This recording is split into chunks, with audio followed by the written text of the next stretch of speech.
फटाक 30 सेकंड में खबरें डाउनलोड कीजिए तक ऐप। नमस्कार, सुबह की हेडलाइंस में स्वागत है आपका। देश में तीसरी लहर से बेकाबू हालात, यहां लगा संडे लॉकडाउन। विराट को नोटिस भेजने वाले थे सौरव गांगुली। फिर क्रिकेट के मैदान में भिड़ेंगे भारत पाक। अमेरिका ने दी रूस को धमकी, दुनिया में माहौल गर्म। और कोरियोग्राफर डायरेक्टर रेमो डिसूजा के परिवार को तगड़ा झटका, पत्नी ने किसे कहा कभी माफ नहीं करूंगी।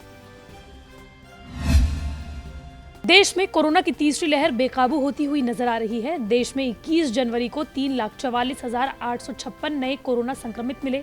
698 लोगों की मौत हुई। देश में पिछले 4 दिनों से रोजाना होने वाली मौतों की संख्या लगातार बढ़ रही है। 17 जनवरी को देश में 310 मौतें हुई थी। वहीं 21 जनवरी को ये संख्या 3 गुने से भी ज्यादा हो गई। ये मौतें तीसरी लहर में सबसे ज्यादा हैं। फिलहाल देश में 20.11 लाख एक्टिव केसेज हैं। तीसरी लहर में एक्टिव केस पहली बार 20 लाख के पार पहुंचे हैं। महज 21 दिन में कुल एक्टिव केसेस 20 गुना ज्यादा हो गए हैं। कोरोना महामारी के शुरुआती दौर में पूरी दुनिया में केरल मॉडल को खूब जाना जाता था, लेकिन अब वो संक्रमण का हॉटस्पॉट बन गया है। केरल में पॉजिटिविटी दर 37% पहुंच गई है, यानी कि 100 लोगों में 37 लोग कोरोना पॉजिटिव पाए जा रहे हैं। स्वास्थ्य मंत्री वीना जॉर्ज का कहना है कि पहली और दूसरी लहर के विपरीत इस बार संक्रमण शुरुआती दौर में ही बहुत तेजी के साथ फैल रहा है। उन्होंने ये भी कहा कि अगले 2-3 हफ्ते राज्य के लिए बहुत चुनौतीपूर्ण होंगे, इसीलिए यहाँ संडे लॉकडाउन लगा दिया गया है। लेकिन सिर्फ केरल ही नहीं बल्कि महाराष्ट्र, कर्नाटक, तमिलनाडु, पश्चिम बंगाल, उत्तर प्रदेश, गुजरात, ओडिशा, दिल्ली और राजस्थान में भी कोविड के मामले तेजी से हाल के दिनों में बढ़े हैं। विराट कोहली और बीसीसीआई के हाल ही के वक्त में रिश्ते बहुत अच्छे नहीं रहे। दोनों के बीच की तल्खियां बार बार सामने आती रही हैं। अब मीडिया रिपोर्ट्स की माने तो सौरव गांगुली और विराट कोहली के बीच तल्खियां इस हद तक बढ़ गई थी कि बीसीसीआई अध्यक्ष तब के टेस्ट कप्तान विराट कोहली को दिसंबर 2021 में साउथ अफ्रीका दौरे से पहले कारण बताओ नोटिस भेजना चाहते थे। खबर के मुताबिक साउथ अफ्रीका दौरे पर रवानगी से पहले कोहली ने प्रेस कॉन्फ्रेंस में खुद को वनडे कप्तानी से हटाए जाने और T20 कप्तानी के संदर्भ में दिए गए बयान को लेकर सौरव गांगुली कोहली को ये नोटिस भेजना चाहते थे। साउथ अफ्रीका के खिलाफ टेस्ट सीरीज में हार के बाद विराट कोहली ने क्रिकेट के टेस्ट कप्तानी छोड़ने का ऐलान किया था। खबर के मुताबिक कोहली ने कप्तानी छोड़ने से पहले बीसीसीआई सचिव जय शाह से बात की थी, लेकिन सौरव गांगुली को फोन तक नहीं किया। हालांकि कोहली को नोटिस नहीं दिया गया, लेकिन ये बात तो साफ थी कि कप्तानी को लेकर इतना खुलकर कहना कोहली के पक्ष में नहीं गया।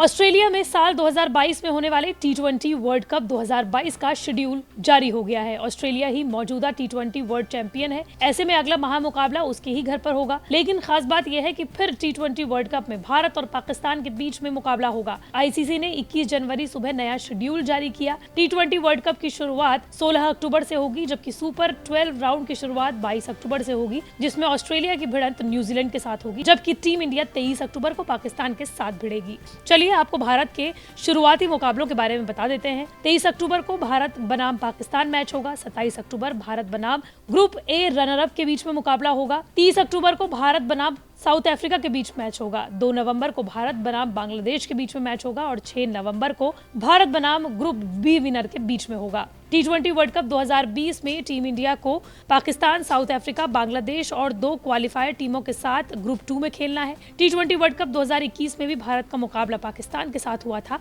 लेकिन टीम इंडिया पाकिस्तान के खिलाफ 10 विकेट से हार गई। अमेरिकी विदेश मंत्री एंटनी ब्लिंकन ने 20 जनवरी को रूस को चेतावनी देते हुए कहा कि अगर रूस यूक्रेन में कोई भी सैन्य बल भेजता है तो अमेरिका और उसके सहयोगियों की ओर से त्वरित और गंभीर कार्रवाई की जाएगी। इसके साथ ही अमेरिका के वित्त मंत्रालय ने यूक्रेन के 4 अधिकारियों पर नए प्रतिबंध लगा दिए। इन पर आरोप है कि वो यूक्रेन पर हमला करने में रूस की मदद कर रहे थे। अमेरिकी विदेश मंत्री एंटनी ब्लिंकन ने जर्मनी के अपने समकक्ष के साथ संयुक्त संवाददाता सम्मेलन में रूस को ये कड़ी चेतावनी दी। ब्लिंकन ने रूस पर आरोप लगाया कि उसने यूक्रेन की सीमा के पास 1 लाख सैन्य कर्मियों को जमा करके विश्व व्यवस्था की नींव हिलाने का काम किया है। डायरेक्टर और कोरियोग्राफर रेमो डिसूजा और उनकी पत्नी को बड़ा झटका लगा है। रेमो डिसूजा की पत्नी के भाई यानी कि उनके साले जेसन वॉटकिंस अब इस दुनिया में नहीं रहे। जेसन अपने घर पर मृत पाए गए। लिजेल ने इंस्टा स्टोरी पर भाई की मौत शेयर कर अपनी नाराजगी जाहिर की। रेमो डिसूजा की पत्नी लिजेल ने भाई की फोटो पर लिखा, क्यों तुम मेरे साथ ऐसा कैसे कर सकते हो, मैं तुम्हें कभी माफ नहीं करूंगी। दूसरी फोटो में लिजेल ने भाई के साथ बचपन की तस्वीर शेयर कर लिखा, क्यों। और तीसरी फोटो में लिजेल ने अपनी माँ से फेल होने पर माफी मांगी। ई टाइम्स की रिपोर्ट के मुताबिक जेसन के शव को कूपर अस्पताल में ले जाया गया। पुलिस मामले में छानबीन कर रही है। जेसन की मौत की वजह अभी सामने नहीं आई है। लिजल और रेमो फिलहाल गोवा में थे, जहां पर वो किसी शादी को अटेंड करने गए थे। रेमो डिसूजा की साले के बारे में बात करें तो वो कई सालों से फिल्म इंडस्ट्री में काम कर रहे थे। रेमो डिसूजा के प्रोजेक्ट में उन्हें बतौर असिस्टेंट डायरेक्टर काम किया था।